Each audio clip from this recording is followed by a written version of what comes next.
Good morning and welcome to Saturday Morning Comic Talk. So this is a show where we talk with some top indie creators about whatever I decide to talk about for the week. So every week it's a little different. Every week I get derailed, so be prepared. But thank you for watching. Thank you for tuning in. We have a great list of guests this morning. So let's start with, like always, some introductions. So Fish, tell us a little bit about yourself.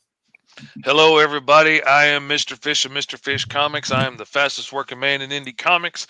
I have worked on 109 books in the last 6 years. I'm almost at $150,000 I've helped raise, and I am the creator, writer, illustrator of Green Zone: Life in the Blocks, which issues 1 through 4 are live on Crankstomper right now. Go MrFish.com. Take you right there. Awesome. So Aaron, welcome back. Tell us a little bit about yourself. Hello, I'm Aaron Wroblewski. I'm the writer-creator of various horror comics for Enenra, which is apocalyptic, Amor Patris, which is my supernatural horror, which is coming out on Tuesday, and Ice and Bone, Blood and Fire, which is a samurai action horror. Awesome. And Rich, this is your first time on the program. And it is. Tell us a little bit about yourself. Yeah. So, hey, my name is Rich Davis. I am the writer-creator of the World of Dracula series. So, Cult of Dracula, Rise of Dracula, Reign of Dracula. Probably see a pattern there. And my latest book, Prometheus and Change, just came out in comic book stores last month in trade paperback form. And today I'm here to talk about my next book, Angel Hunter, which is a dark fantasy. My first foray into Kickstarter and my first foray into writing fantasy instead of horror. So Awesome. Lots of new stuff.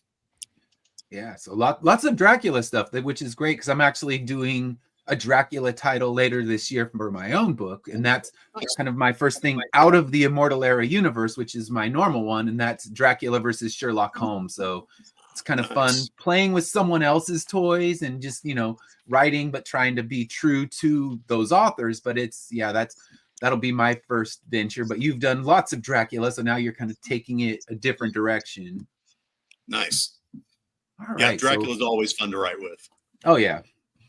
I mean, you have so many different kind of avenues you can go, different like powers and origins and stuff like that. So there's a lot you can do with the character. Yeah, and that's why, I mean, for a while when vampires were the cool thing, when the Twilight Surge and all that, it was, all right, how many different Dracula movies are we going to see? And now it's kind of done. People are over, I mean, people got over zombies, people got over vampires, but everything comes back. So I'm hoping it's a cycle. I'm hoping my book brings people back into wanting Dracula, but in the end, it's, you just put out what you think people will be entertained by and hope. And we were talking backstage, and Kickstarter is definitely not an easy path right now. I remember the best years of Kickstarter when during quarantine, when everybody was getting that free money, and shit, you drop a book right around the time of one of those stimulus checks, and I had a book fund in like 45 minutes with 3,000. Now here I am, 3 weeks in trying to still hit that goal, and everybody was starved for entertainment because there's no new TV because everybody was quarantined. It was prime time. I thought I was going to be so broke. I thought I was going to be out of a job so fast. Turns out I worked so much, my business boomed. It was amazing.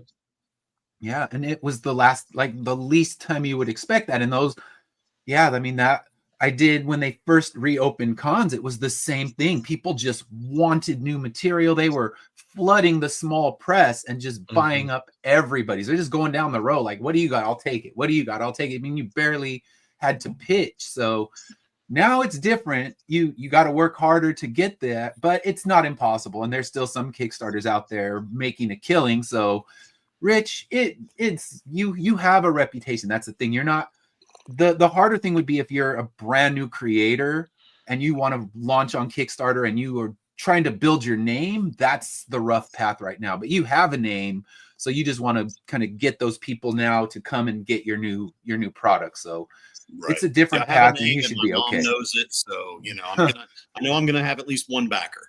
Yeah, hey, it was my first campaign. I didn't do anything right. I didn't pre-launch it. I didn't know what the hell I was doing. I was just like, hey, everybody's doing this Kickstarter thing. I should just get right in there and do it. And next thing you know, I'm texting every one of my family, like, please don't let this fail.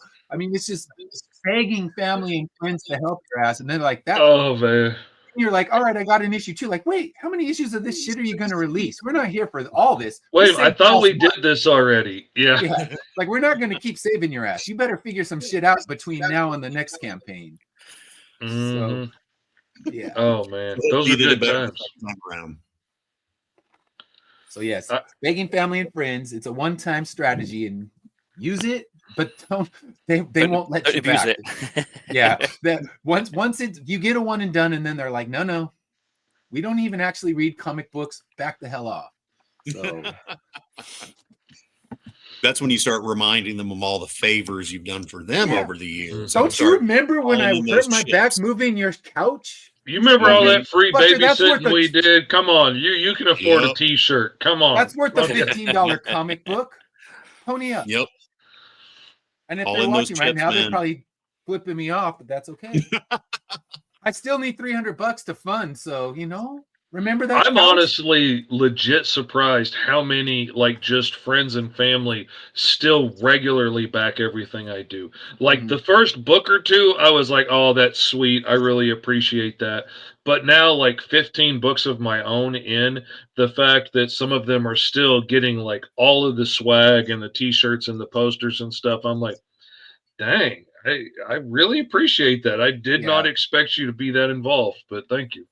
Yeah, and I do have that. I have an aunt and uncle that every time it's every Christmas, Easter, whatever family get together we're doing, they're walking in an Immortal Era shirt. I'm like, damn, that's cool. And they got like all 9 designs, and they're like, look, we got your shirt. I'm like, yes, it's beautiful to see that they're going to represent, even though she tried to read the books, like, oh, it's way too bloody and there's too much profanity and it's not for me, but she's still going to rock an Immortal Era shirt. So. So like, all right, this is you get that. And yeah, I mean, just kind of joking around with the family and friends. Like, obviously the beginning, that's when they're all there, and then they're gonna let you move this thing on its own. But yeah, I mean, I still get some great support from the family and friends, and there's some that have done it since issue 1 and will do any issue I put out. So yeah, that's a good feeling. And now it's getting the strangers and the people that have never heard of your stuff to come in. That's the uphill battle. That's the biggest struggle, is getting new audience, and even getting the repeating readers coming back as well, because not all who will back 1, 2 will come back for 3. Some wait for the paperback. Some it's a struggle. Yeah, I got a few that have messaged me like, how long till the trade's ready? Because they know that, okay, I'm on issue 10, I'm close to that next trade, and they're like, oh yeah, just message me again when the new trade is ready. So that means I know they won't be buying 10, they won't be buying 11, they won't be buying 12, they'll be buying the trade after 12. So it's that is a market that's been created from Marvel and DC, because they can get trades out quick. I mean, the turnaround for a trade for them, you wait 6 months, there's your new trade, and it's kind of like binge watching a TV show, and people would rather do that. They'd rather not get the floppies, read it, and wait. And it's like, nope, I'm not going to be pestered with any of your cliffhangers. I want that shit right here, right now, one full story to read. Yeah, that's what we're doing with Angel Hunter. We're skipping the floppy phase, and we're going right to the smallest volume that we're doing is going to be 96 pages. The largest is 128. We're going to take the story out over 10 volumes. I also own a comic book store. I've owned stores since 2007. And one of the things I've noticed over the years is a steady decline in floppy sales. And it's transitioning into graphic novels. Right now, 60% of my store is graphic novels. And the remainder, probably 10% of the store is new comics, and the rest is back issues. So new floppy sales are plummeting. So we've got the idea with Angel Hunter to just go straight to what people want. Give them a trade paperback, or at least the equivalent of an Image #1 trade paperback. Those $9.99 Image volume 1s. I can't keep those things on the shelves. They fly off. So hopefully Angel Hunter Volume 1 is gonna follow that same pattern. I mean, See, that's good because you have market research in the real world, so you can't beat that. That's kind of what I'm starting to lean towards, because like you see the people running the campaigns for the graphic novels and they get a lot higher prices. Of course, it costs more to print that bigger book at the same time. Yeah. But I'm like, it takes longer to get it out, but being as like I'm a one-man show, that I just have to pay my time, keep a roof over my head and feed the kids. Like, I'm not having to pay a team to get the book done, so it's a little more streamlined for me, and it just seems like an easier go, and more people are willing to jump on rather than back a number 1 when they may never see a number 2 or a number 3. Yeah, I think that's the big problem I see a lot when it comes to these indie books, and I kind of blame Scout Comics for this, because Scout would put out issue 1 and then never release issue 2. And it kind of burned people. They'd be like, "Oh man, I got really into this story. What happened to it?" And I think that's from what I've learned talking to other indie creators. That's a struggle for them. You might get issue 1 out, but do you make enough money to justify issue 2? So I think the psychology of the market has shifted with indie books, and I think in the near term and the long term future, I think the success of indie books is going to be in collected edition, larger format graphic novels rather than floppies. I mean, honestly, I think floppies are dead. I think floppies just are going to exist for collectors, and that's about it. Yeah, I mean, I think the floppies, the people want those keys. So, here's a major first appearance. There's always going to be that. And that mentality of, what if I'm getting a major first appearance of this character who's going to blow up? And maybe like when Red Hulk, when we saw him in the movie trailer, everyone hunted down that first appearance. So I think you'll always have that. You'll get those ones that they want to not only find that major first appearance, they want to get a perfect, clean edition, send it to CGC, get a 9.8, and one day pay their mortgage with it. At least that's what they're thinking in their mind. But they'll never read it, but it's just, this is a key, and that's you sell it as major first appearance in this book, and that's I think how Marvel and DC and Image are going to kind of run things now, is always pumping a major first appearance. And now I've even done it, like when I send my books into CGC, I do get my own floppies graded, and I'll be like first appearance, so that it says it on that graded copy, and it gets that mentality going, that's a major appearance of, major first appearance of some, hero, villain, you name it. But yeah, that mentality, I think the trades are going to be what everyone ends up coming to, but the keys are what people will still run out and collect. Yeah. Carissa, how's it going? Good. Hey. Hi, I'm on my bad laptop only because my dog just got back from the vet, so I just want to keep an eye on her. So How is everything? She's all right. Of course, I've been home all week. Like, I had the entire week off, and at 11 p.m. last night, I found that she had a ruptured gland, which means she has an open wound, pretty much. So of course, it's a Saturday. So, but they actually had a cancellation, so they got me in, and I was there for like 3 hours. So, yeah. So anyway, that's my cat throwing up. That one's all right. So, but anyway, sorry to I just come on the show and be like, hey, no, you're fine. We haven't even hit our first topic yet. So now we'll transition. What's the weirdest idea that you've put into a comic book or are going to put into a comic book that, you want to talk about? So if it's something you don't want to spoil, something big coming up, that's fine. But Fish, what's the weirdest thing you put into a comic? I'm torn between a short story I did that was Gary Feldman, assistant district manager of the Multiverse, and the Mighty Ka, the Cro-Magnon.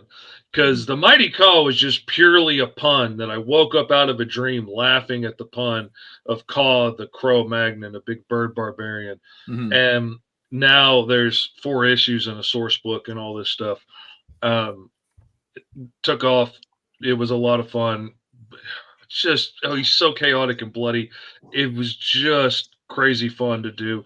But Gary Feldman is kind of, you know, I don't know, it more my sense of humor in my brain, and you know, just having to file paperwork and keep all of the multiverse in order and make sure everything's running according to, you know, specs.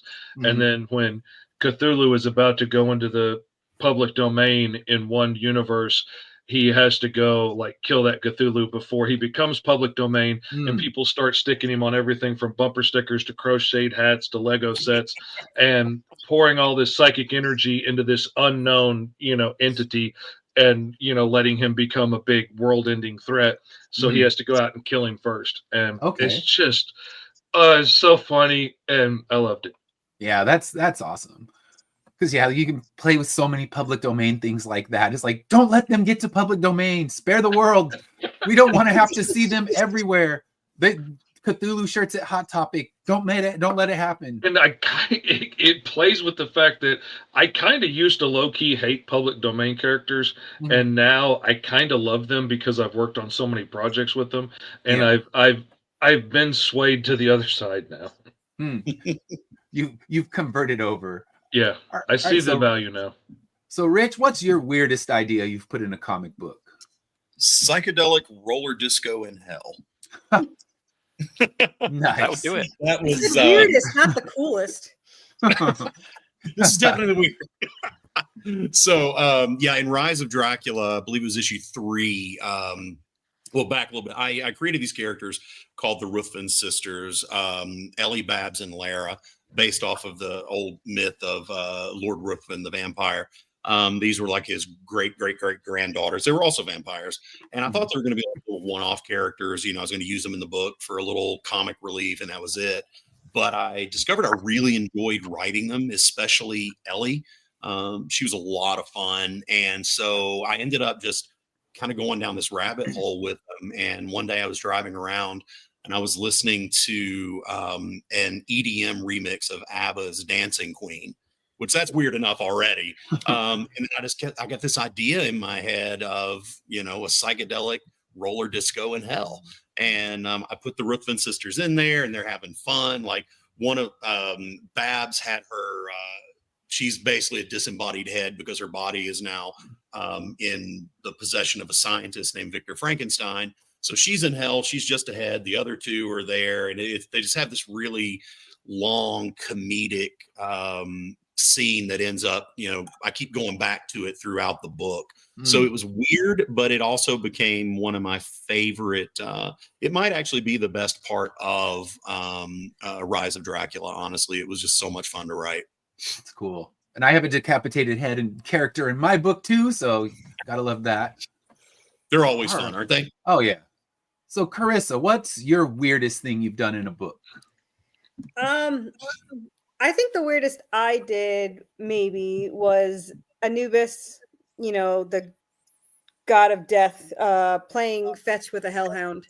Was probably my weirdest. I think I'm echoing, am I? A little bit, but I don't know how to fix that because I'm upstairs, so I don't know what would make it echo. Anyway, the Anubis wasn't even supposed to be in the story, and I had another character in there, but it was a licensed character that I couldn't use. It because we wrote the books for fun, you know, we were role playing. So I added Anubis, and the Hellhound wasn't planned either. And we were doing a second series, and there was a Hellhound in that. I was like, oh, well, now I want a Hellhound in the other one.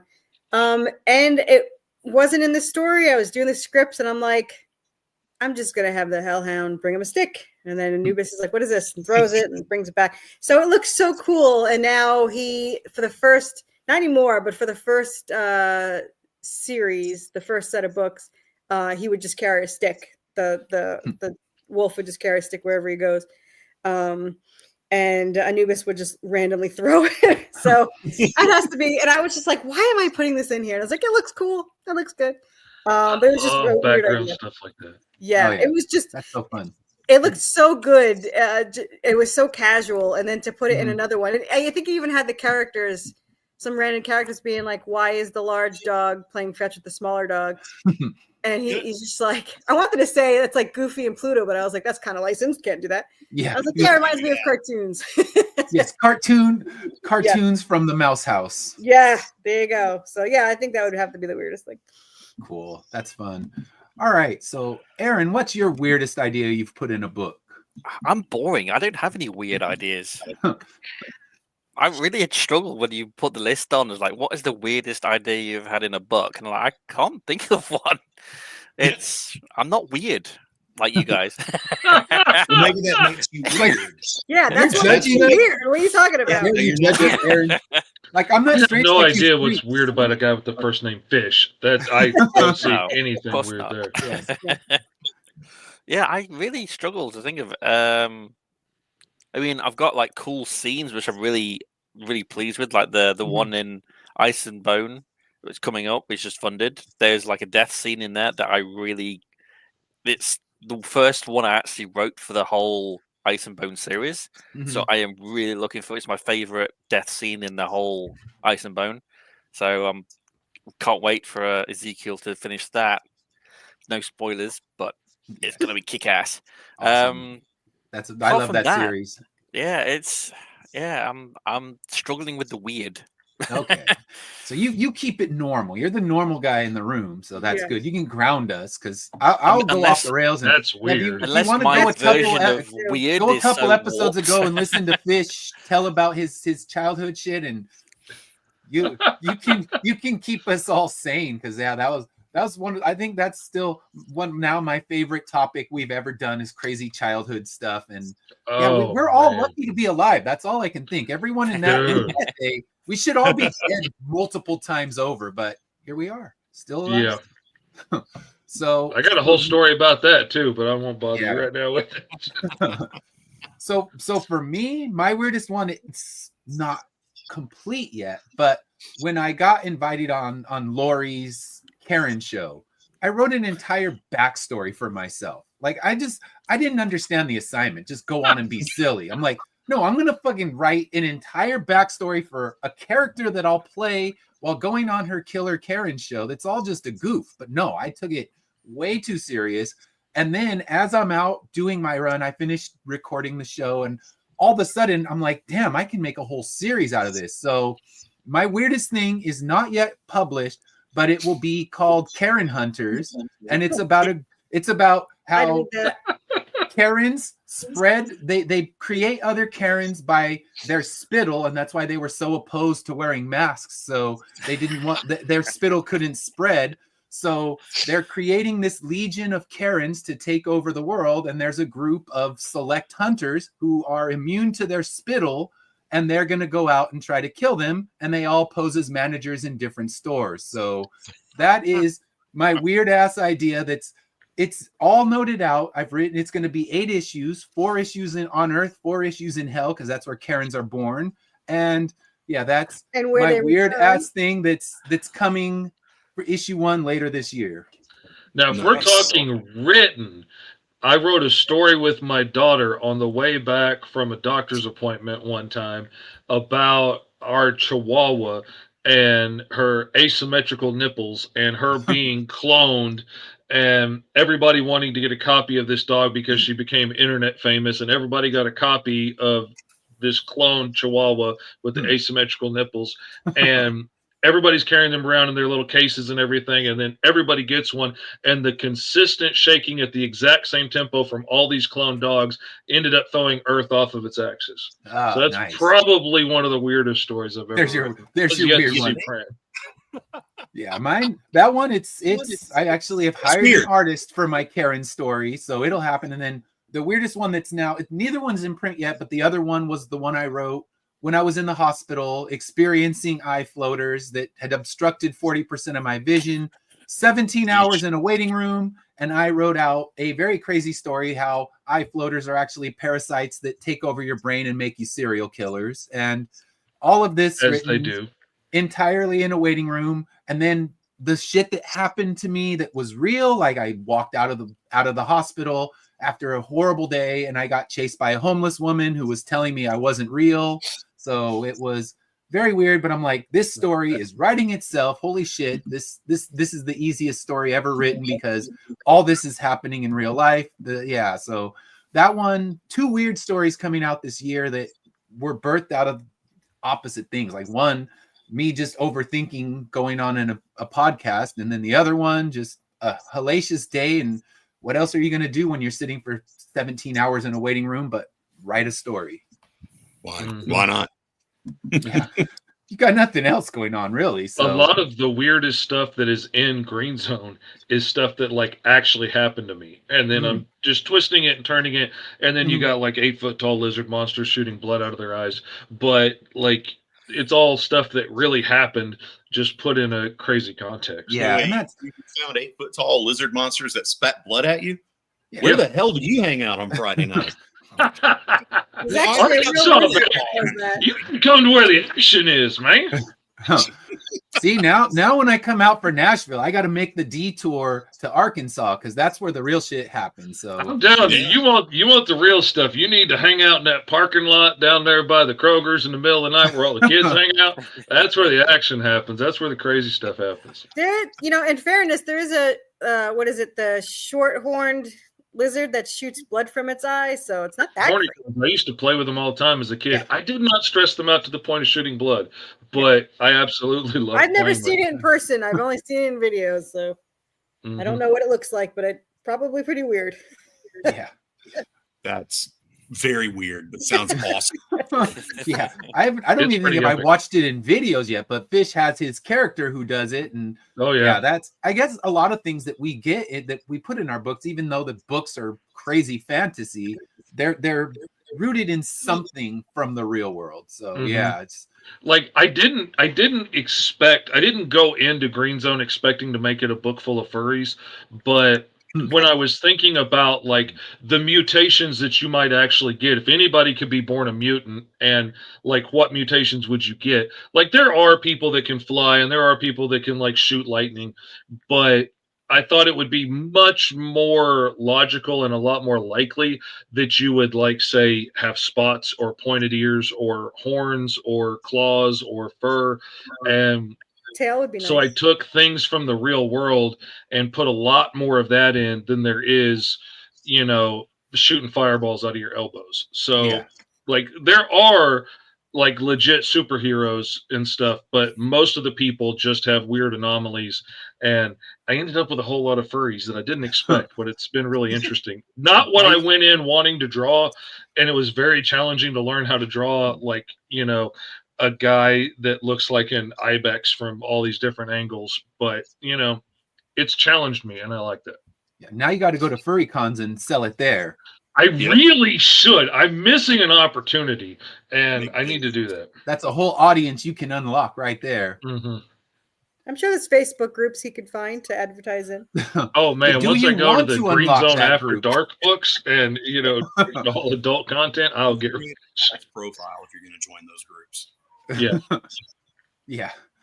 Your fake profile, not the Mr. Fish one. Like they don't need to know Mr. Fish exists. MrFurry.com. Fish needs something totally different. I've totally thought, man, I was like, if it wasn't for my like strong, moral direction and my need to be truthful and everything with my autism, I'm like, it would be so easy to just hire a pretty girl with a little bit of artistic talent to be the face of my comic books and say she's making them and just crank out books and get rich with people going to back, oh, there's this hot, buxom young chick that's making all these cool books, and but you become the comic book Milli Vanilli at that point, though. Dude, the money you can make, but I can't lie. That's the thing. Don't ask her to ever draw in public, and you'll be fine. They're like, oh, could you do a sketch for me? She doesn't do sketches. Her rate is $5,000 per sketch. You hire an art student, that doesn't mind showing her cleavage on camera, and you could be rich. Oh, then you're not even Milli Vanilli-ing it. Then you have the real deal going on. Mm-hmm. Until she comes out and for the news tabloids and then you're screwed. Until she changes a little bit, like every 2 or 3 years as they graduate and go on to get a job and stuff, and you got to hire somebody new. But frankly, most of the fans are just looking at the cleavage anyway, so you probably they won't notice. They're like, she had a face all that time? I didn't even know. All right. So let's move on to what major artist would you like to hire for your book? If you had unlimited budget, because of course major artists don't come cheap, but what major artist would you love to hire for one of your books? So Fish, we know yours, Cleavage Girl. So no, actually, like the one artist that I really want to hire would be Drew Moss. If I could just hire him to full on do a book full time, that would be awesome. I can't compete with like Thundercats money, but like I love his work. I love his faces. He did 2 variant covers for me for Green Zone that are now posters that you can get. His image of Bellamy is just this beautiful, tortured, afraid girl. It's uncomfortable in her own skin. It's absolutely beautiful. He kills it with faces. I just love his work. Nice. So Rich, who would you want to hire if you could hire any artist out there? Are we talking alive or dead? There are no rules.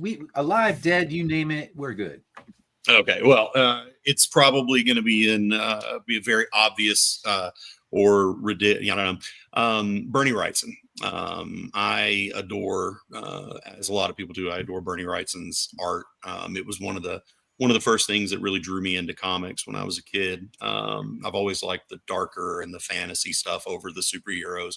And so Bernie Wrightson's art was very attractive. It's very important in my development as a comic book creator. So if I could, get a Ouija board and summon him from the dead, I would definitely say Bernie Wrightson. Just Nice. tie a pen to the Ouija board and then you can just draw it. Yeah. There you go. I'm summoning you. That. It can't be worse than something I could draw. I will summon. I will send money. I will wire money to the afterlife. Just finish up this cover for me. All right. So Carissa, who are you going to hire? James O'Barr, because The Crow is what I loved, my first comic book, and I took the graphic novel out when I started scripting for the first time for my comic book, when I was converting my novels to the script. So I would have to say, and I've been trying. So I tried. I met him in person. He has my issue 1 by accident. He was supposed to sign it. I want him to sign 2 of them, and he signed 1. And he was like, "Is this for me?" And I was like, "It is now." So he has my issue 1. Give it back, James O'Barr. No, No, it's not. But yeah, if anyone realizes, my characters, my co-writer named our main character Draven, Eric Draven. Him. I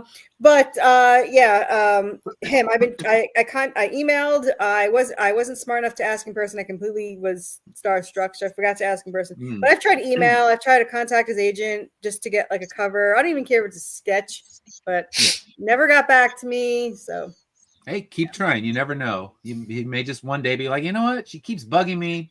To shut her up, I'm going to do it to her. Yeah, that's fair. Maybe I should start trying that. Yeah. So, it is an Easter egg. The pawn shop, what is it? Gideon's pawn shop and a crow is in my issue 14 when they're walking through the city while the city's on fire, and it's of course on fire. There's a crow on the Gideon sign. Nice. So that's my Easter egg. Cool. So, Aaron, what's the artist you want to hire if you could hire any major artist? There's 2. I really don't want to butcher his name, but the Vagabond artist. I mean, it's the samurai. I'm into heavy samurai stuff, so that would be absolutely immense having him even just do a cover. So if I pester him enough, maybe I'll just go with Carissa's tactic and just keep bugging him if I can get his contact. I don't know. I can be pretty annoying. You know for firsthand. I can be pretty annoying. Can you match that? I don't know. We'll have to see. Got to step your game up, Aaron, and go to the new level of annoying. Yeah. Definitely, just call him, stalk him. Like be outside his door when he's about to go line There's a fine line of "I'll do your damn cover" and "I'm calling the cops." So just yeah. Hey, I'm ready to push that envelope until it's. Yeah. I'll go away if you do my cover. Yeah. Cops can't help you, man. Do the damn cover. Yeah. The other artist would be Fiona Staples, who did Saga. So yeah, I love Fiona's work. That would be really good. Definitely be my my top choice, because I don't really dabble a lot with mainstream, because all my comics are Kickstarter stuff. Yeah. I think literally Saga is the only what I'd class as mainstream that I have. So yeah, she'd be my number one choice.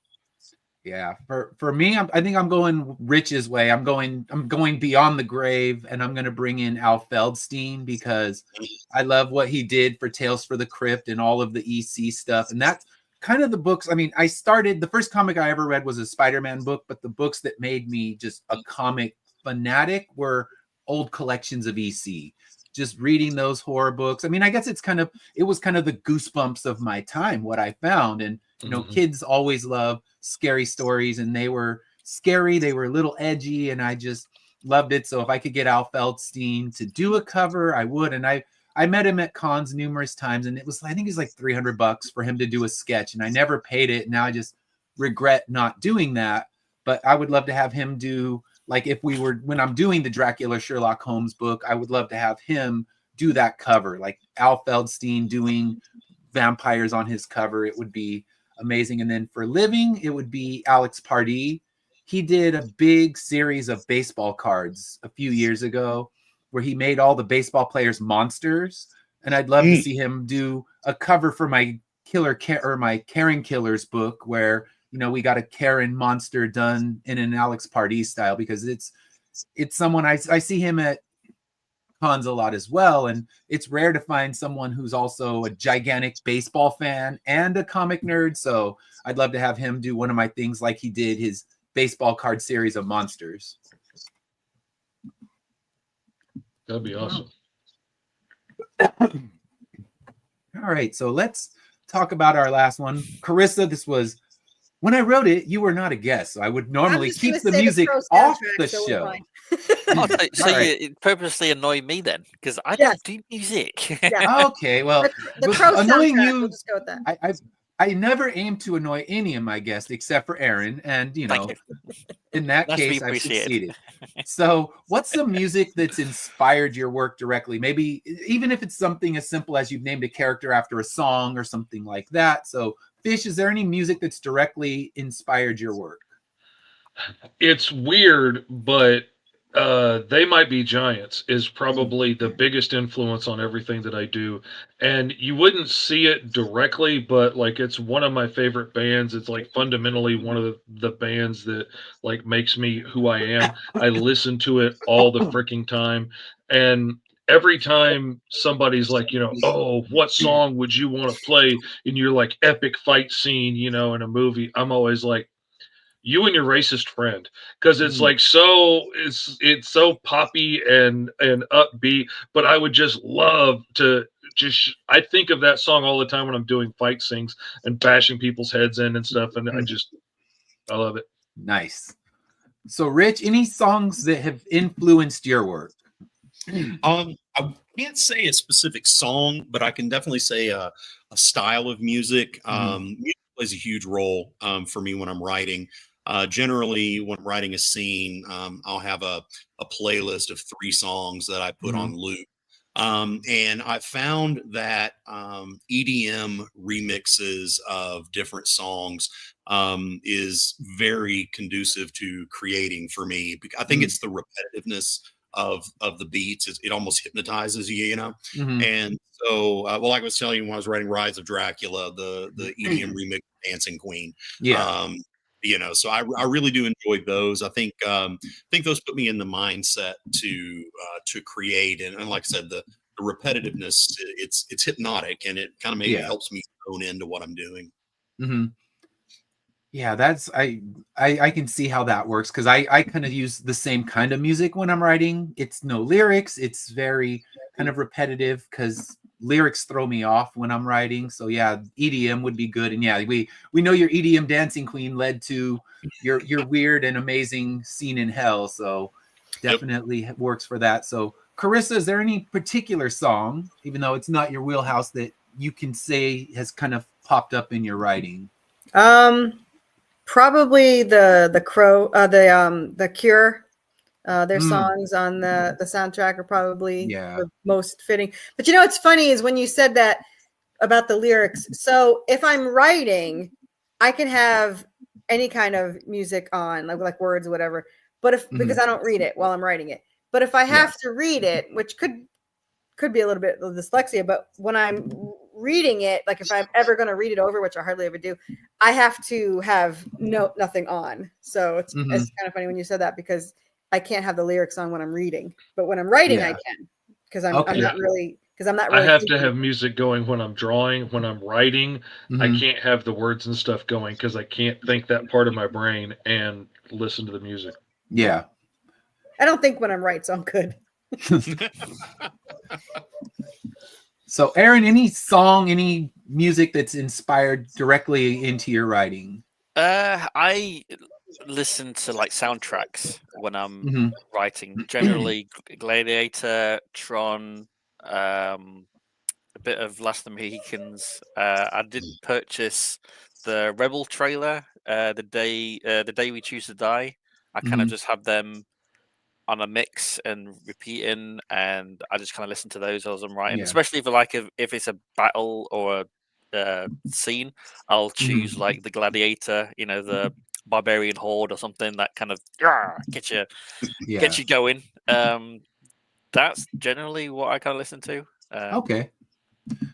Yeah. Again, no like words. So no lyrics. Yeah. Orchestral stuff. And that's what I play. Like my main listen when I'm writing would be Godspeed You Black Emperor, because it's all instrumental and it's kind of weird, and that it's been defined. Like some people will say, oh, it's the music that the soundtrack for the end of the world. So it works out perfect since my book's about the end of the world. And generally it just becomes white noise. But if I turn it off, I can't concentrate.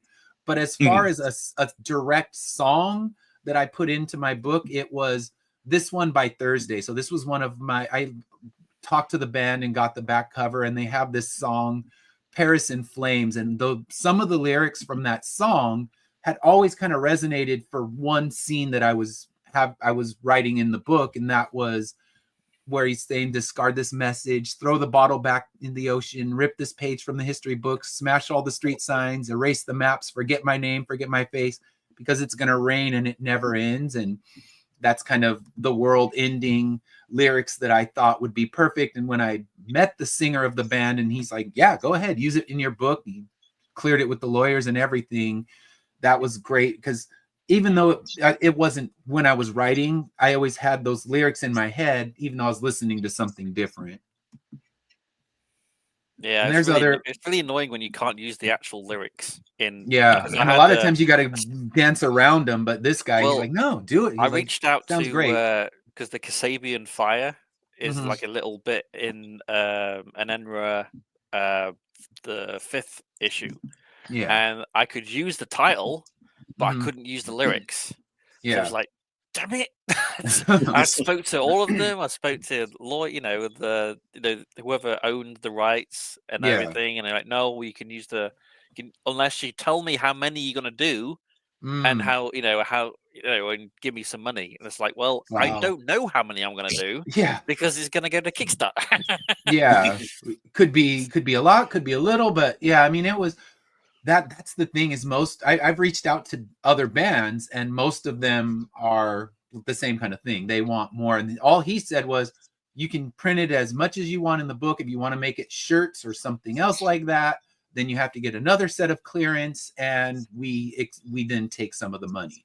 Yeah. But for just putting it on the back of my book, they were fine with it. So it's nice when they do. And that was one I was kind of following the Carissa tactic. Like, I'm just going to email, and like Instagram, they ignore you. That's what I found, because they just see your message as and they don't follow you, so you're buried in the back with all the other weird stalkers. But when you're at a concert and they're standing at the merch booth, like, all right, now you're in the real world and I can talk to you. And by the time we were done talking, he's like, that sounds so amazing. I'm looking forward to that. So he let me put him on there. So Anthony, I told you when I talked to Christian Kane, who's the inspiration for the character Draven. And I was talking to him about it, and I gave him the hardcovers. He wanted to do, well, first he said, if you do a movie, I'd want to be in it. I wanted to say you were too old, but instead he's like 3 times the age.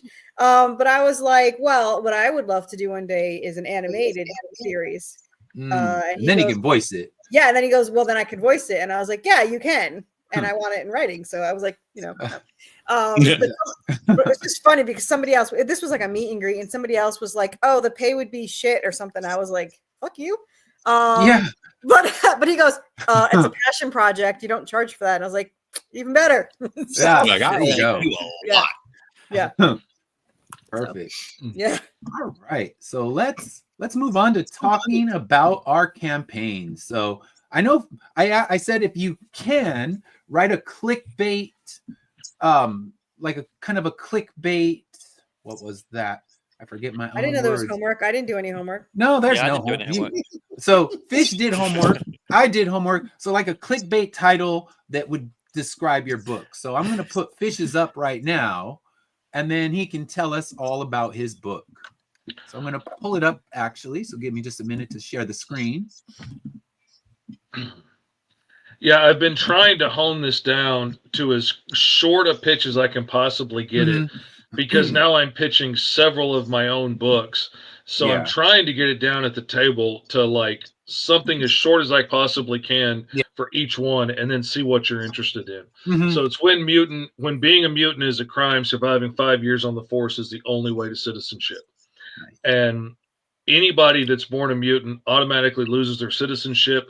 They are forced into these concentration camps called the Green Zones and forgotten about, because they're obviously monsters. They're obviously supervillains waiting to happen. It's just a matter of time before they use their scary, terrible powers to blow up the world. Even if your powers are just, being scaly and shooting blood out of your eyes, you're a supervillain waiting to happen. So the humans shove you away and forget about you, pat themselves on the back. And if you want to get out and make a better life for yourself, you have to prove you're not a threat to humanity. So if you can make it for 5 years as a civil servant and survive, make it through a corrupt system, not get sent to prison for using your powers accidentally, then you can get your citizenship and move out and make a better life for yourself. Nice. So we're following issue 1 through 4 is the first shift on the police force as these 4 new recruits try and make it through their first day on the shift. And by the end of the first issue, one of the characters, Bellamy, is being arrested by human cops at gunpoint. By the end of the second issue, their police station has been attacked and blown up. By the end of the third issue, one of the training officers is laying on the ground, possibly dead from an infection because she grabbed Bellamy's arm and got infected by her quills. And issue 4 is immediately after that, in this first shift, their first day on the force, seeing like who survives from the explosion. Does Water survive the infection? Does Virgil, the giant lizard dude, survive having all his skin burned off, trying to rescue people out of the fire? Who lives? Who dies? Who caused all this problem? All kinds of awesome stuff being wrapped up in issue 3. We get introduced to some new characters, find out there's a little more depth to what's going on. There's a new character that gets introduced in this, Sergeant Kim's wife, Danny Kim's mom, this kid here. When trying to figure out exactly what she would do in one scene, I reached out to my friend Mog Park, who's an amazing artist y'all probably know. But I was like, okay, this is a Korean lady. She moved from Korea to America. What would she do in this situation? Like, what would your mom do in this situation? I asked her.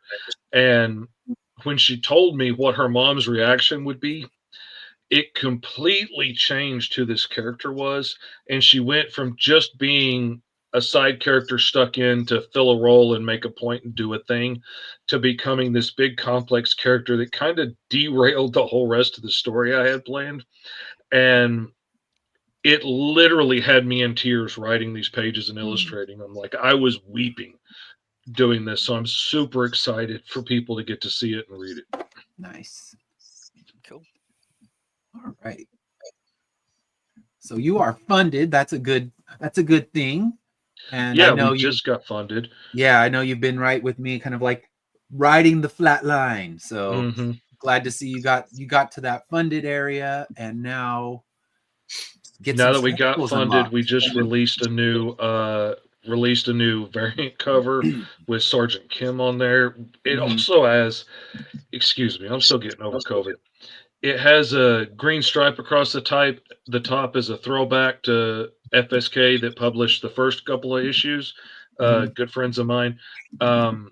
It's a throwback to that because Travis was mentioning the other day that he really wanted one that matched up with the other books that he had on the shelf already. So we've got this new variant cover up. There's a new tier where you can get all 3 variant covers, and also have the 2 covers that Drew Moss from Thundercats did for me. They are now posters for the first time and are available for the first time ever. So amazing artwork. Go check it out. Nice. All right. So, Rich, I don't know. Do you have any art or anything you can share? If you do, you can. Yeah, I threw it in the private chat there. You can go to our Facebook page. Okay. It's just Angel Hunter Comic on Facebook. Okay. Our Kickstarter pre-launch page should go live anytime. I didn't realize, this is my first time doing a Kickstarter, so I didn't realize there was like a lengthy approval process that you had to go through. I thought you just clicked and boom, it would be up there. You don't. I got my pre-launch.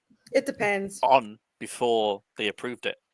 So yeah, it depends. My first 3 were automatically approved, and then the next 3 weren't.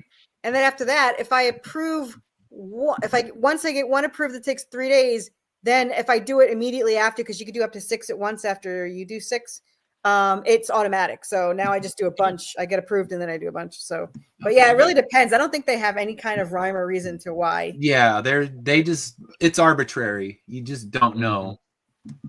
All right, let me see. I got to get Facebook. So apparently I am on the wrong side of the arbitration here because it's your first one. So I mean, when I'm putting out, she's putting out, what is it, like 14 for you? So 25. I think this is my 16th in 2 years.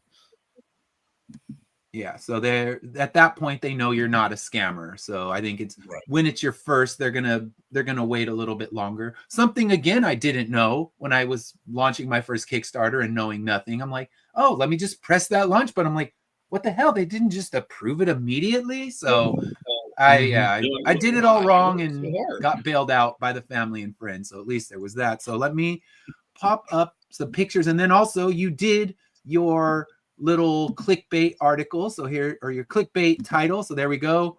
Here's his clickbait. Angels fucking hate humans. Find out why. So I like that. It's quick, it's easy, and it tells us what we're about to hear. So here's some of the artwork from that. Let me get on there and kind of show. That's the cover of that's the main cover of the book by Jordan Dorenzo.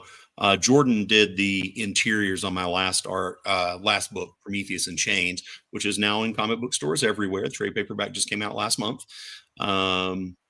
And this is one of the covers that Les Garner, who's our interior artist, did. Angel Hunter is a seinen manga inspired dark fantasy following humanity's first strides after being expelled from Eden. And they have to claw out an existence in a world dominated by the 13 fallen angels and an army of kaiju Nephilim. This is Les's interior art right here. I love working with Les Garner. We were putting our heads together, and we both wanted to do. Frankly, I had to twist his arm to get him to do anime style. He was just totally against it. but then when he thought anime and manga was just like One Piece and Pokemon and stuff. But then I introduced him to Attack on Titan and Berserk and Battle Angel Alita, and showed him that manga style can be serious artwork. So he really, once he figured that out, once it clicked with him, I really love where he went with this art. I mean, he's just been crushing it. And he's really making my story come to life. Nice. It does have the Berserker vibe to it. Yeah, I was thinking that too. And are you sticking with black and white for it? Okay, yeah, because I mean, I think with the shading and everything you have going on, it would almost hurt it to color it. So yeah, I think so. Yeah, we were sticking there. That's beautiful. Our plan was to originally do it in color, but then manga is. Excuse me. I'm actually also just getting over COVID. So, manga is mostly in black and white. So it's a way to pay homage to the genre. The Les's work with shading, and frankly, it ends up saving us quite a bit of money to go black and white because we don't have to pay a colorist. So with Angel Hunter, when the Kickstarter launches April 25th, I think I mentioned this earlier, we're skipping the floppy phase. We're going straight to volumes. Angel Hunter is an epic fantasy, probably the most ambitious thing I've ever written. I see it projecting out or playing out over 10 volumes, which each would have the content of 6 floppy issues. So the smallest issue is 96 pages, and the largest volume is the average is going to be about 128. So you're going to get a lot of bang for your buck on this. The other great thing is the book is finished. So as soon as the Kickstarter ends, we'll be ready to fulfill. Nice. So I know that's an important thing with people on Kickstarter, or at least that's what I've come to understand. I don't really know anything about Kickstarter. I've participated in a couple of campaigns, but those were usually done by my publisher. So this is the first time I'm actually doing it myself. I was going to say, I thought you had one that you were advertising before. Yeah, that was done through SourcePoint Press did the one for the hardcover edition of Cult of Dracula, and then Thorny Comics did the Kickstarter for Reign of Dracula issue 1. So I've never done one myself, but I've hopefully learned a little bit by watching publishers do it. Yeah, maybe. Having it done's a big thing. Yeah. If you have any questions or anything like that, just feel free to give us a shout. Yep. Thank you. I appreciate that. And then I'm sure we'll put when there's a link, send it, and I'll drop it into the chat on the YouTube channel and everything. Once you get that approval, and then I think really once you get it the first time, it gets a little bit easier. They're harder to get it the first time because I know John Westhoff, he switched names for one, and all of a sudden he couldn't get approval when he would just get instant approval with his other name. They had multiple campaigns linked to it, but yeah, you'll be fine, especially because you have it done and people aren't going to have to wait for anything. And yeah, the artwork is just beautiful, so I will definitely be a backer when it's out there. Thank you. I appreciate that. I hope everyone listening will back it when it comes out. So everyone check it out. I mean, you saw that artwork. If you like that Berserker style, because when you were saying that, that's what I saw. I read through that because someone told me I needed to. And yeah, just beautiful art. So definitely when it's live, get there because you get 96 pages in one shot. So it's almost like a manga that you'd go buy in one of the bookstores. So that will appeal to that general crowd. So that's what we what you're doing because those guys don't buy floppies. No. And that's what we really wanted to go for. Trying to pay respect to the manga genre or style without, aping it, because we're still presenting this in an American comic book style, but we wanted to respect manga in as many ways as we could. And so, manga is released in volumes and they are black and white.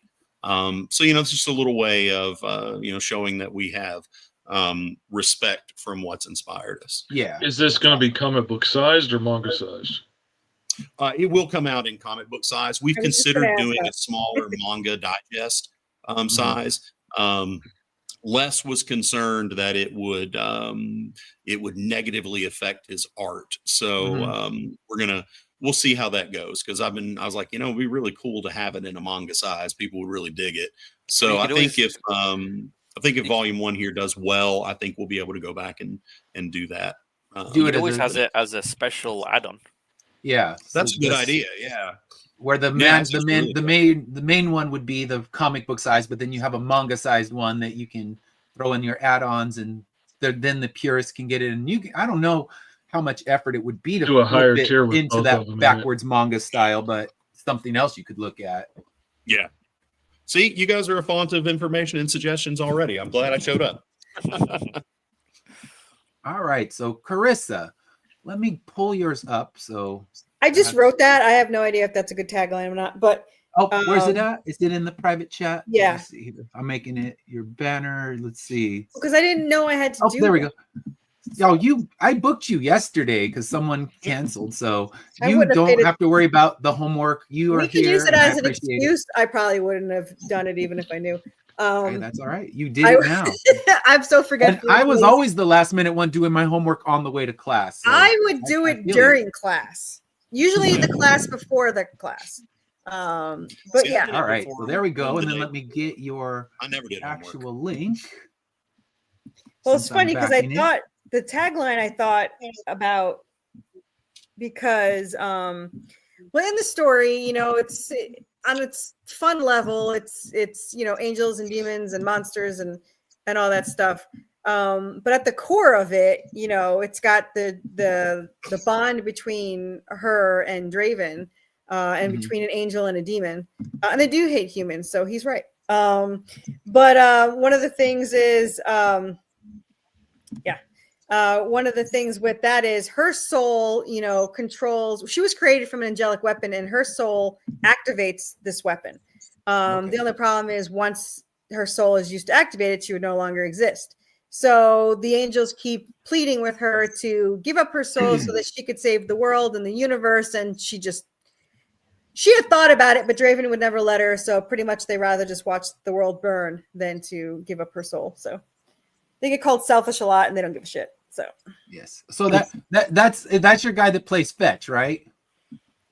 That's the guy that what? Oh, yes. The guy that plays Anubis. fetch. Yes, he plays fetch. So there's Anubis who likes playing fetch with hellhounds. Yes. Good stuff.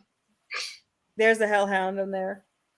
I wasn't sure that anyone would like this cover. I love his art. It's a little bit more cartoony than my normal stuff. So I had put it there. And so far people have bought it more than pretty much the other one. So ooh, I like that one. Yeah. Mm-hmm. That's gonna look amazing in metal. And I think that'll look really good. I think I can do. They explained it to me, and of course I forgot, which is why I never do my homework. It's either white metal with the black on top, or it's black metal with the white on top. I think it's white metal, but I'm not. Either way, it's going to look really good. Yeah, it's going to look really cool. Well, I found out that I can do variant covers. There's no minimum for Ready Comics to do metal. So if I want 10 different covers, the minimum is 10 you have to buy. So if I want 10 different covers, I can have 10 different covers for the same price. So I used to ask, what's the best cover to put in metal? Now I'm just like, here, buy whatever the freak you want. Mm-hmm. So yeah. Yeah, see what I go with. Yeah, Ready Comics. I'm doing the same for my holofoil. Well, they just started Emboss. I don't know how to say. So I'm going to try that with the next Derek Chu cover to get those collectors to spend even more money. So yes. Yeah. Yeah, if I do, which I'm planning to might be doing, finishing Ice and Bone the next campaign, doing 3 and 4 together. I'm thinking of doing that as a special for the whole series. It'll be a bit expensive, but someone might get it. Yep. Yeah. This is the journal. So I started the journal with the Western because that's more of a supernatural adventure, whereas this one's more of a horror adventure. However, a lot of people like the journal, and I did have to reorder more. And so I had it for this one. So you can get the supernatural creatures and the horror creatures that are in this. You can get the pages for it. If you buy the journal once, all the pages in the future are free as long as you pledge on that campaign that has that page. So you only have to buy it once and then pledge, and then you get them for free. And there's usually 2 to 3 pages per campaign. I think the redemption is probably only going to have 1, but the supernatural has 2 to 3. Whatever cryptids she comes across, then she'll do it. It's supposed to be like Supernatural. For anyone that watches Supernatural and they have that journal, that's what it is. It has a little hint of what it looks like and what it does, and we'll probably add more information to it as they go. So that's cool. And there's a lot of add-ons. There is. Yeah. I actually did not know there was a max. And apparently the max is 44. Why they just couldn't go to 50, I don't know. But I never knew that either. I've never gotten that close. Yeah. So I had 44 and it wouldn't let me do any more. And I thought there was a glitch in the system. So I had waited 2 hours and I went back. Nope, still couldn't do it. So I risked it and deleted 1, and then it let me add 1. So I had to adjust. So you learned the max, so now we all know, but I don't think I'll ever be chasing 44, so I'm safe. Well, it must be something new because as you know, I have 18 issues actually made for this series, but I'm only on issue 13, and each one had 3 covers, and I used to always have that and the add-ons. So right there, 3 times 12 is 36, and I had tons more. So that must be new that it's 44. Yeah, and that's true. Told me they had 99. I was checking out one campaign, one Not Safe for Work campaign, and they had 80 variant covers, and 57 of them were not safe for work.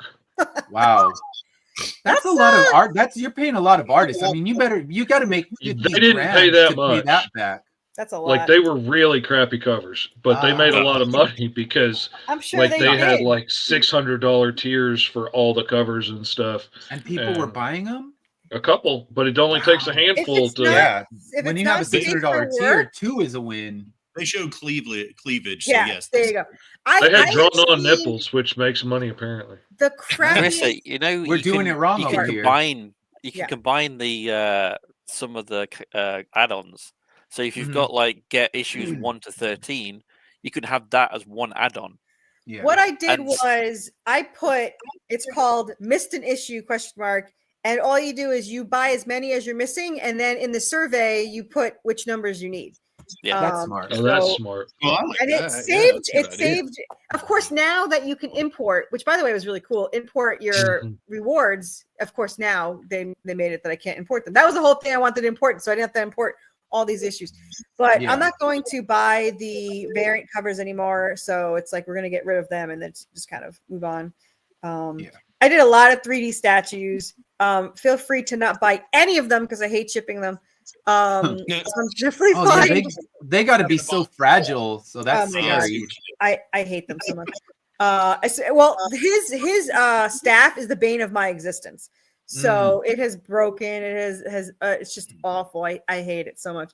I am starting something new, and I don't know if I'm going to offer it in the Western as a tier, but I'm going to start a Cryptid of the Month subscription box. And I had asked the Westerns, I didn't expect so many answers, but I was asking if anyone wants any information on it, where every month you get a new cryptid sent to you.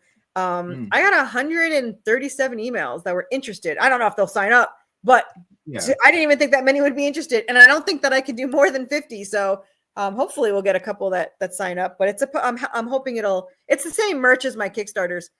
But it'll be, a little bit more enhanced. So, yeah. Hey, whatever works to get them in. Yeah, I know. I got my plushie on the way. Yes, you're the only one. I don't even have that plushie. That was a sample, and I didn't buy them. But I do love gators. Are my favorite, so they're my spirit animals. Yes. So he's coming. He'll hang out with I have the Lucha Cats, which one of my friends. That's his comic book. He does luchador fighting cats, and they're superheroes. And I have the plushies of them. Yeah. So but here's the question. Every time I get something like that, a little plushie, I'll put it somewhere in the house and wonder how long it's going to take my wife to figure it out. And that one was like 8 months. And she's like, what the hell is this? And my daughter's like, Mom, did you know how long that's been there? She's like, how could you not ever see it? So at that point, she's like, all right, I guess keep it there because I didn't mind, 8 months ago. Yeah. So when your plushie comes, it becomes the Where's Waldo in my house, and how long I can trick my wife. And then I'll let you know when she finally discovers it. Because my kids will laugh because they know, okay, you're doing this to see how long your mom notices. And then she's gonna be like, you need to take that down. I'm like, didn't bother you 1 month ago, months? 2 months ago, so 8 months ago. Yeah. So the fact that it was there for 8 months and she just noticed it, made it so it got to stay there. So I don't think I can put it right next to it because that one's been discovered. No, that's too obvious. Yeah. But I'll find a new Where's Waldo spot and we'll see how long Carissa's plushie survives in the house before my wife discovers it. I can't wait. That plushie was the only one there too, and that sold.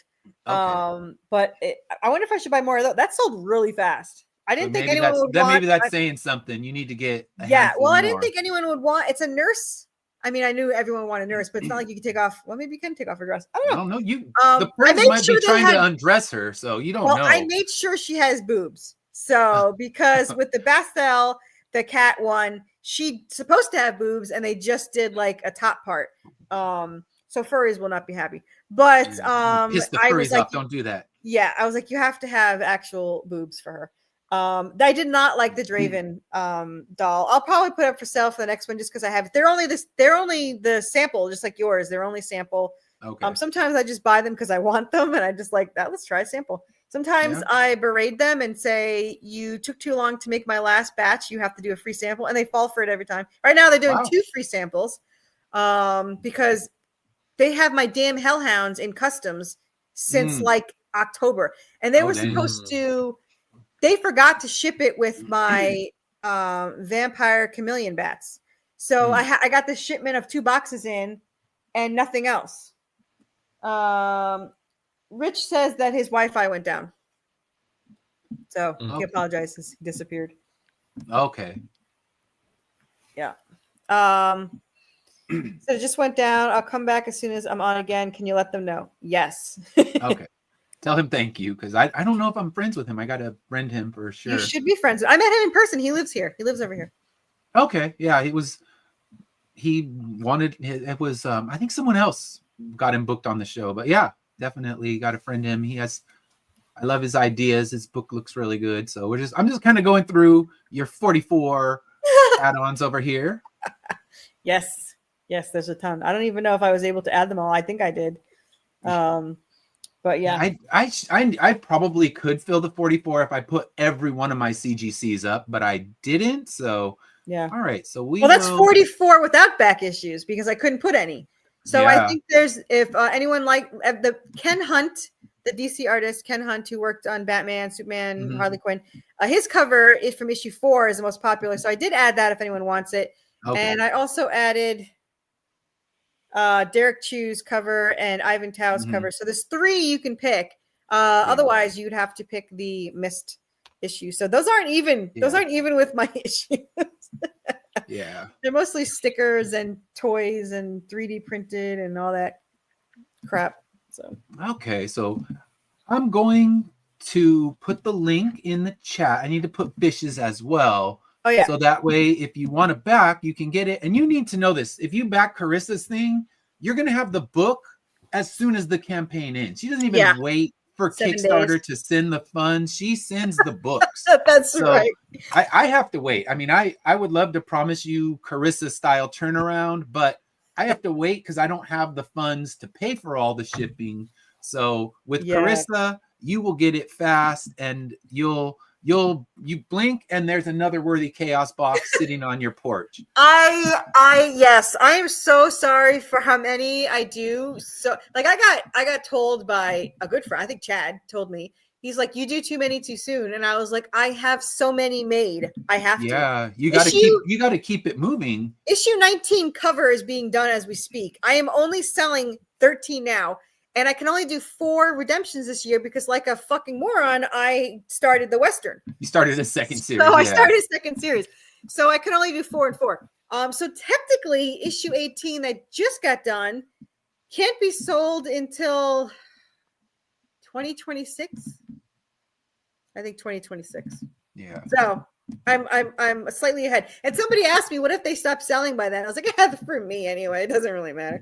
Yeah, So, books they're done. You just keep them moving, and no one pisses and whines about Marvel putting out a book a month. So I don't know why they should complain about you. Right? I'm telling you. Like, oh, Marvel, slow it down a bit, please. Yeah. No one's complaining about that. And for anyone that knows that doesn't find the link, which it is right there, you could search Worthy Chaos on Kickstarter, on Facebook, on Google, and it does pop up. But Worthy Chaos on Kickstarter will also lead you to anywhere. So I always say Worthy Chaos. Granted, 16 things will pop up. And there's always one in pre-launch at least, if not two, and usually one live. There. You search it up, you'll find more. There's always plenty coming out, and you should be happy. You don't have to wait. I make you wait for Immortal Era. I wish I could be fast as Carissa, but it's worth the wait. So everyone buy your book. Then my wife would not just be amused like when I hide plushies in the house. If I decided to spend all our money keeping books coming out once a month, then I would be sleeping outside with the plushie that I hid from her for 8 months. Yeah, I don't think my husband knows the extent of it. He only bitches and complains, rightly so, when I buy hardcovers and 17 boxes show up because I buy 500 at a time. Oh, and he has to carry them in, which, as we say in the South, bless him. So bless his heart, as we say. They are. I'm so torn on the next book if I should do 2 books because 5 each, or just do 1 for all 5. Now, storage wise, I would love to just have the 1, but then people have to wait longer for a hardcover, and it's harder and more expensive to catch up. So I don't know. Yeah, we'll see. Well, you keep it moving, and that should be good. No one should ever complain about that. They complain to me when I take too long. So there's no happy medium. Nobody's ever happy at the pace of Marvel, or they complain to you. So all right. So I've forgotten to play some of our sponsor ads. I'm going to play a couple of those, and then Aaron, you can tell us about yours, and then I'll briefly talk about mine. So let's.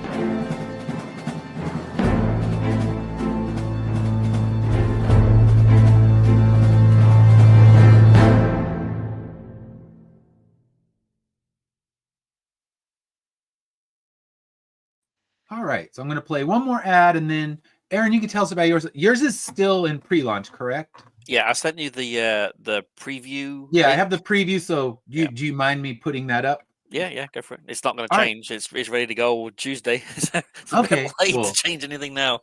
All right, so I'm going to play one more sponsor ad, and then you can tell us all about it.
All right, so Aaron, I'm going to share yours up right now. This is your pre-launch link. So I'm going to put that in the chat, and then we'll show your other one. So that I did the homework as well in the class. You did the homework. Hey, you know what? I cannot tell you how many times I've done the homework in class. And now I'm a teacher, and I'd be like, you should do your homework at home. I'm like, all right, hypocrite, shut up. But I can't say that. I mean, I guess hopefully no third graders are watching this right now and be like, wait a second, Mr. Davis, you're a liar. But I all guess those third graders heavy in the Kickstarter scene. Yeah, they're my best backers. Oh yeah. Forget about family and friends. It's all about the third grader. So the link is in there, and then I'm gonna pull up the preview link so we can take a look at what's going to be launching. You said on Thursday, right? Tuesday. So Tuesday. On Tuesday. Taco Tuesday. Taco Tuesday. Amor Patrice Tuesday. So here we go. Let me share this and then get that up here for us all to see. So let me say yes. Let's see it. And all right. Tell us a little bit about this campaign. Okay, Amor Patrice. So exorcisms are real. Not all are officially documented, and not all are successful. So it follows a sheriff of a local town who answers the usual dispatch for a disturbance, which he thinks is just normal, and it's anything but. It's a very close family friend. He goes to the farm, and there's just death everywhere. One of his best friends, Robert, is insane, and he just starts shooting everybody. It kind of spirals from that as he investigates the exorcism that went horribly wrong on the farm. It's like black and white, kind of a throwback to classic horror. Yeah.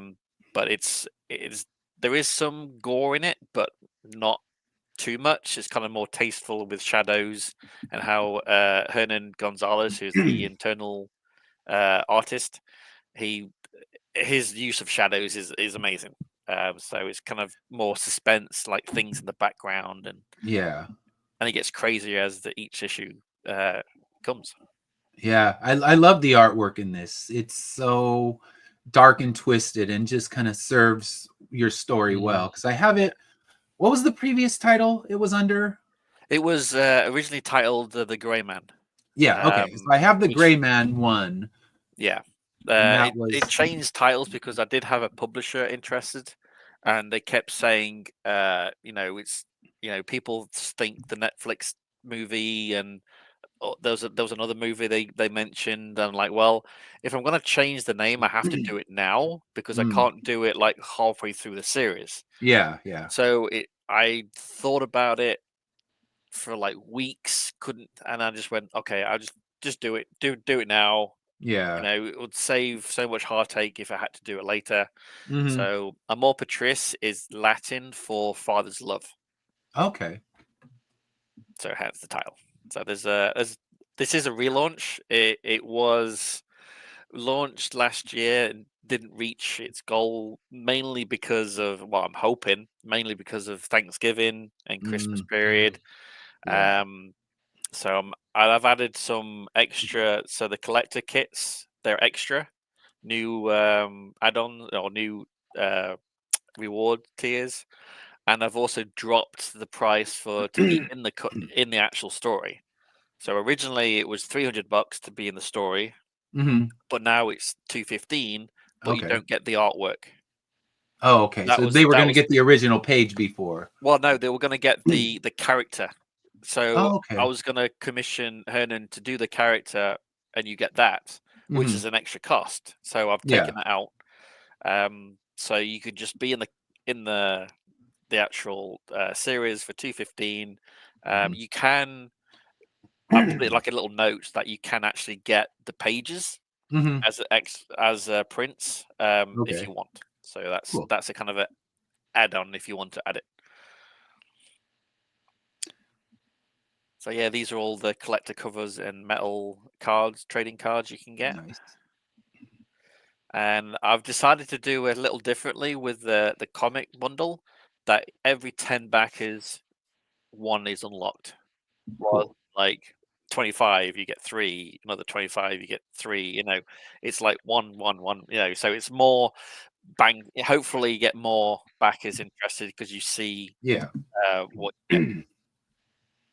Yeah, that sounds good, and hopefully hopefully get it, because Christmas. I did one campaign that ran through Christmas and Thanksgiving, and oh man, talk about rough. It just people had other things going on, and I did one that was happening during the election that was not helpful either, because everybody was concerned with anything else besides my indie comic book. They're like, I'll just get it next time because I can get a catch-up tier or go into an add-on and grab whatever issue I missed. So timing is everything, and you just don't know. I mean, right now it's it's hanging with the flat line and hoping for little bumps, but you have different tiers in there for people to get what they need. So hopefully this is the one. Hopefully. I mean, if it doesn't do it this time, then I might just shelve it for a little bit.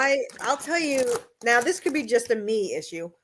My best month is January, and it could be because there's the biggest gap between mine. So that could be why. Which I know, like, I always get slightly envious that Lori brings in so much because her backers love to spend money.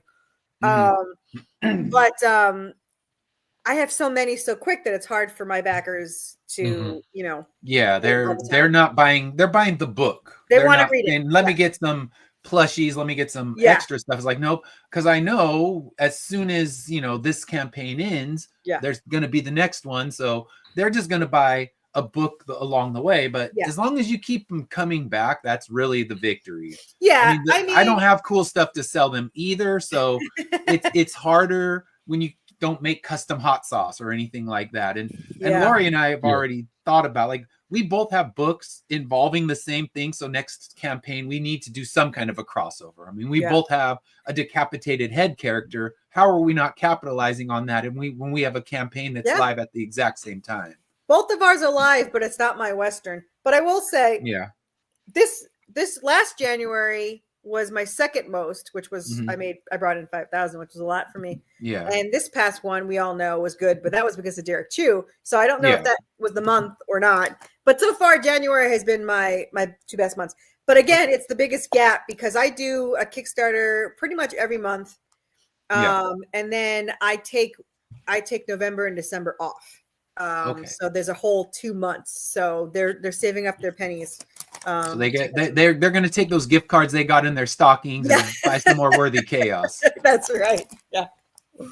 All right. So we're going to do our last two sponsor ads, and then I will briefly talk about mine, because you can tune in any week and hear all about my campaign, which has a couple weeks left. So I think next week will be the last week I talk about it, because then my March is crazy. I have 2 cons lined up that are 3-day cons. So are you going to Nashville for sure? I will be in Nashville too. So that'll be, I have actually, like, between now and Nashville, I have four other cons. So I'm going to be busy out there doing the cons for the next few weeks. Aaron, are you going? It's time. Yes. Yeah, you are. But you're actually, Fish might be there. So Fish is a maybe. Pardon? You're tabling, right? Yes. All right. Yeah, I've got confirmation. We should have all put ours together, but I didn't think of telling them. I guess we can tell them maybe, because now here you go, Fish. Everyone here is going to be there. You gotta go and get that. I don't know if I want to be near. I want to be near Ed, because Ed brings them over whether he has to trip them or not. So like they go. I am a nuisance. I'm a used car salesman when I get on that. My big problem with Nashville is the cost of a place to stay. Yeah. But now if I knew there was a lot of people going, like an Airbnb gets a lot cheaper if you split it with 3 or 4 people. So that might be worth I should talk to my mom and see if she wants to Airbnb her house. She's got spare room. Like, hey mom, you like comic nerds, you raised one, you want to bring some more in? Last time we were literally staying in a basement bedroom in somebody's house with everybody upstairs. Yeah. You know what? My mom has a basement bedroom. So let me see, because that's the only reason I can do it, because an airplane, a 2 ways going, round trip is still cheaper than me trying to get a hotel in any of the cities. And that's what I found, is this table ends up being still one of my cheapest tables of the year, because the table's affordable, and the flight, and knowing that my mom lets me use one of her cars, so I don't need to rent a car. I don't have to stay in a hotel because I stay in her house. That's adorable. It's nice, and it makes it cheaper than. We're also all going out to dinner on Saturday night if anyone wants to join us. I will be there. I'll definitely. So we'll find a good place. You got to give me some genuine Nashville food because, yeah, it's something I can't get in California. Yeah, like, there's a couple I remember, of places. Not Chili's or something. Genuinely I don't need that. Nashville. Was that chicken place was nice? I can't remember. I don't even know. I'm not from. It's I mean, I know all the California Nashville-esque, chain. But one of my favorite places is the Rainforest Cafe. So that was one of my favorite. But maybe we'll do find something more Nashville. Yeah, Rainforest Cafe. We got two right by my house. See, yeah, they all shut down where out here. I visited. Like they're just in malls here. This one's in a mall. We find them. Yeah. Okay. I think the only one that I know that was freestanding was Florida, but I think they shut too. I'm not sure.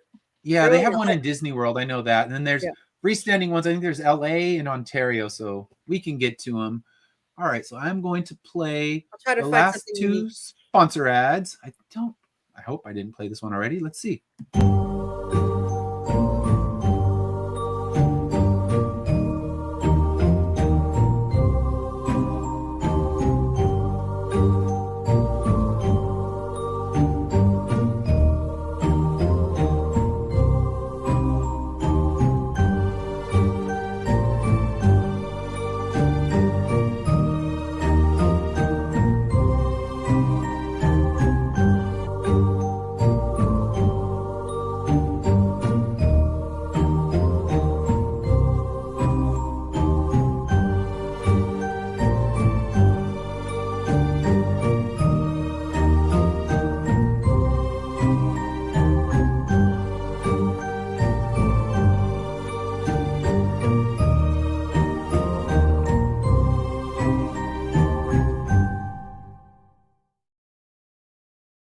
All right, so that's coming in May. And our last one is Brett. I know Brett. He has his mob animals, and I'm still hoping to get him to do a cover for my Corruptor series and turn my mobster into an animal.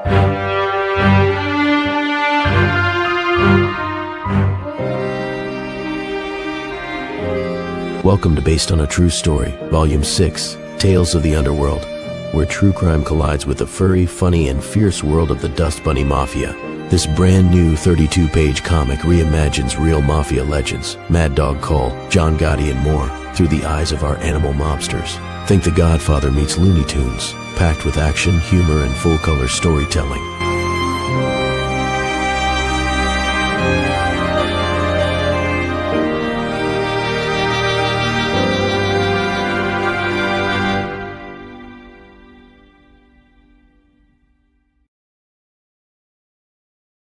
All right, so I will, as I said, be brief. I'll kind of just give you the quick rundown of my campaign. I'll drop the link in there as well. So this is issue 10 of Immortal Era. And now it's, I'm still trying to keep up with people like Carissa, and she's lapping me, and she's going to be like, I got issue 20 when you're on issue 11. But yes, I will make you wait. Which one of us are in deep in debt? That's right. Yeah, so I will force you to wait, but we are on issue 10, so we're actually closing out the story arc of this will be our second trade. We're building to that. That'll come through with issue 12. I gave my quick little clickbait article, and that is terrorist group seeks to destroy immortality. So we're kind of seeing the perception of our heroes in this world. They're not looked at as the heroes there by the rest of society because their goal is to get rid of immortality, because in my book, everyone has become immortal. So in the year 2000, there was a mysterious event that made all of humanity immortal, but with their immortality, they didn't get powers or abilities. They can still age, still get sick. One of our main characters in the story is a decapitated head who continues living on. So they live in the underground, and they're out trying to find any way they can to bring death back into the world, because they know the only way they can truly save humanity is by killing them. And this is issue 10. And when we reach issue 12, we'll be actually putting out that new trade. So I know some people have that wait for the trade mentality. When Rich was here, he was, as an over and over a comic shop, he really knows that wait for the trade mentality.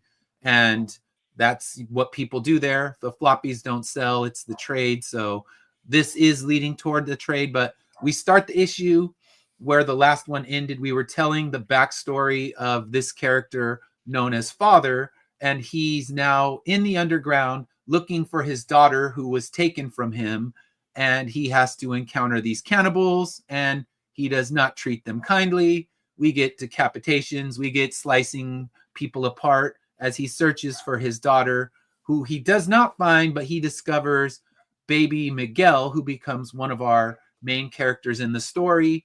And he now is telling this character, our decapitated head Dr. Mann, that he needs to arm the underground and teach them how to be better warriors, because they were almost completely destroyed by an attack when our main characters left and went to the surface looking for one of the relics that will bring death back into the world. So lots of add-ons. You can get the issue. We also have our Garbage Pail Kid homage cover. I'll just go to that one by James Michael Hammond, where Ari's slicing up one of the cannibals of the underground. And feel free to scroll through, see what works for you, because like I said, every week we talk about mine. I want to give my guests the longer time to talk about their campaigns. So please check it out, issue 10. And then this is going to be actually, I'll have a pretty fast turnaround time. I'll be moving more like Carissa speed, because I should be launching issue 11 in April. So for me, that's fast. But we'll do 10.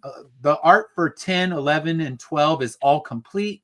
The artist is actually working on the covers for the trades now. So we'll have pretty fast turnaround times this year. So about every 2 months, I'll be doing another Immortal Era issue and sneaking in the floaters, the Dracula, and at the end of the year will be my Karen book. So lots of stuff coming out, but multiple titles, because I don't torture myself enough with 2 main titles. I just need to add 3 more, because now you sound more like me. I am the poster child of do as I say, not as I do. Yeah. So I don't recommend anyone. I'm coming down myself. I'm going to I've learned it by watching you, Carissa. I'm just going to say that. So I'm going to go back for our 80s campaign. I was going to be smart and only do 4 campaigns this year, maybe 5, and just do Redemption that were already made, and I wouldn't have to spend any money, and it would have been great. And then I went and started a new series, and issue 2 is almost done. So yeah, that's when I learned from you. Like, let's not just focus on the 2 books that you could do and get people, 4. Let's make it complicated. Let's make it more to carry to shows. Let's make it more to have to pitch. Make everything more complicated to decorate for the shows and everything. See? Well, I'm going the absolute opposite direction. I'm honing everything down to one of my stories after this and focusing on it after Green Zone. Unless the desire for more Green Zone is really big, and then I'm happy to go back and do more of it because I love it. But yeah, so I should be saying I learned it by watching Fish, and that would be the smart move. Instead, I'm like, let me see how many books I can pack into an airplane. That'll be fun. So yeah, easy. Oh man, you should have seen my bags were like, you get 50 pounds. So they were like 49.8. I mean, I'm moving one sticker to try to make it hit weight. And then the trick you really learn is they don't weigh your carry-on. So my carry-on bag was a friggin' brick. And the poor woman who was trying to push it up and close the carry-on compartment, she's like, what the heck's in here? I'm like, don't worry, I'll move it up. I'm like, I'll handle that for you. It's like, don't catch me. Basically a solid block of wood with all the paper in there. Don't catch me with this, 110-pound carry-on bag, please. So yes, the things you learn, and let's, now let me think. Let's make more books. Let's have more number ones, because I have it perfect. I have a 45-second pitch that I can tell you about both my books. But now I'll just add some more and complicate my life, because that's what I need. So I need to learn from Fish. That I didn't make this one issue 1. I really should have, because in the novels, this is a new novel. So I should have made it issue 1, but I didn't. And now I'm stuck for 11 issues. Yeah. But I decided to split Redemption into 2 series. So Redemption's going to end on 23, and then Conviction's going to start. And I don't know if I'm going to do Conviction yet, because I'm going to make these, and I'm going to get, I think the whole series will be done by the end of the year. And then I can't sell them till 2026, but at least I could say the series is literally done. Yes. But you're better off than I am. Oh, my credit card says otherwise. All right, so you're comic-wise better off than I am. All right, we'll go with that. Yeah. Yes. All right. So all of these campaigns are there in the chat. Fish is funded. Let's get him overfunded. Let's unlock some stretch goals.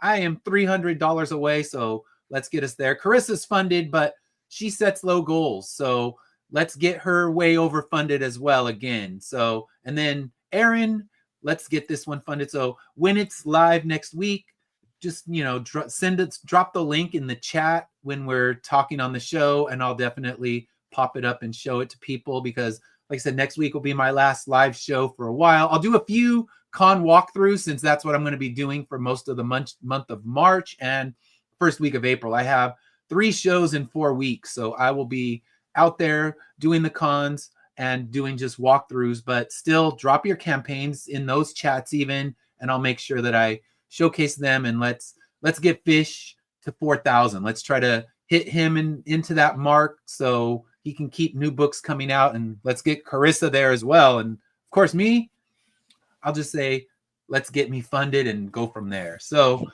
thank you for joining me today. Another fun show. I always appreciate having all of you on here. So you've all come back, so that means a lot. And we will see you next week for our last live show for a while. That's actually me in the chair live, not me walking around and filming at cons. So until then, have a great weekend, and we will see you next week.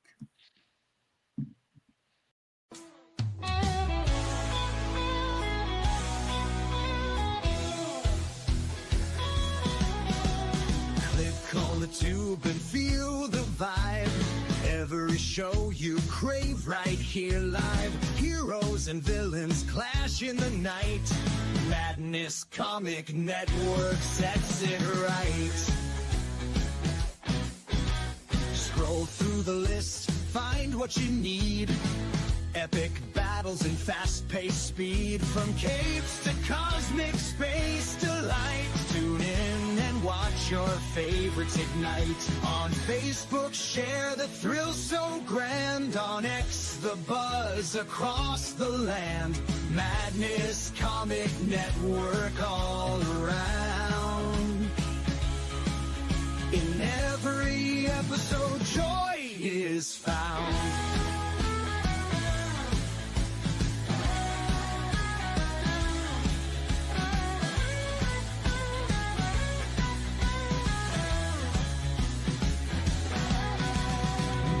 Uploads, they never end.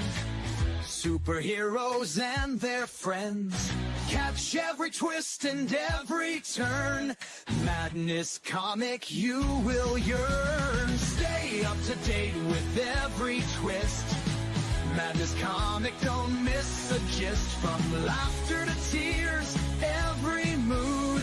Madness Comic sets the groove. Click that button and subscribe. Catch the wave and ride the tide. Join the fun, join the craze. Madness Comic brightens days. Hey!